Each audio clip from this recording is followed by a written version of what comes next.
সদ্গুরু কৃপা আপনা ঘর আশ্রমে শার্ট প্যান্ট তাজা ফল বিতরণ।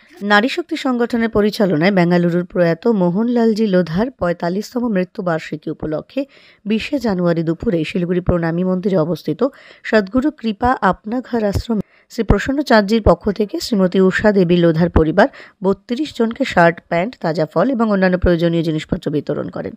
নারী শক্তি সংগঠনের তরফে চেয়ারম্যান শশীকলা বৈদ জানিয়েছেন, তারা সেই আশ্রমে বসে সকলের সঙ্গে কিছু সময় কাটিয়েছেন, তাদের কবিতা এবং গান শুনেছেন।